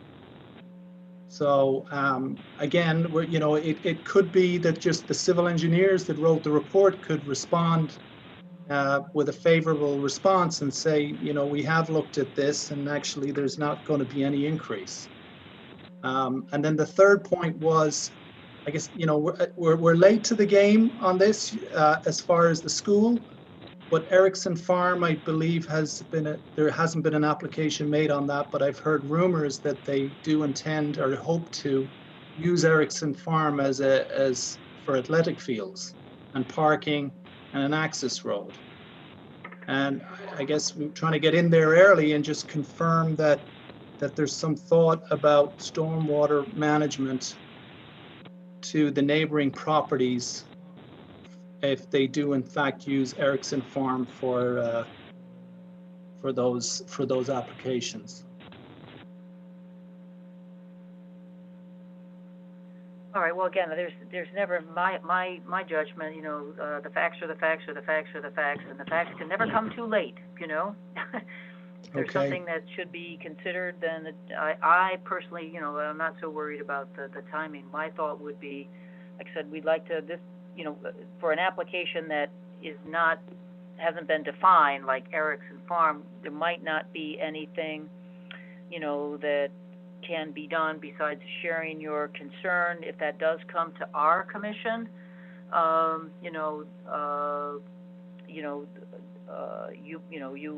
we can try and keep we'll take a copy of your letter here. If it comes back, we'll try and remember to put that in the file, or you guys can, just be alert for an application that would come to wetlands or zoning, because it will come to one or maybe both commissions. But, as it relates to the school, my idea would be, like I said, to send your letter over to the engineering firm that did the work. Maybe we'll copy the school board, let them know, and ask them to, provide their insight to your concerns. And then, like I said, either, then you've written it to both the building committee and us, and hopefully between us, we can try and, get something back to you that's, sort of in collaboration, if you will. Yeah, I think the building commission has passed it along to, I believe. Probably the engineering firm. Yes, and it would be good. I think the engineering firm is the most qualified to respond. Yeah, like I said, so that's what we're thinking. As I said, we'll send it along to, like I said, to the town's engineering firm and ask them to, take a look at it and provide us, their thinking, and then we'll get back to you. Okay, thank you. To answer one of your questions, I can assure you that when we do get an application, which we do for Erickson Farms, and there's wetlands involved, we certainly take into consideration stormwater runoff. It's something we always look at. Yeah. It's a complicated area, as I'm sure you are aware, but it is a part of wetlands and zoning to some extent as well, stormwater management. Yeah, and what I've noticed, since we've moved in, is that there is a chronic issue in Hollow Oak with water runoff from the neighboring wetlands, and possibly from the streams that are coming from the north that go through the school property. So, that's what alarmed me when I saw that there were storms that were, larger storms could actually have an increase in volume, which wouldn't be good.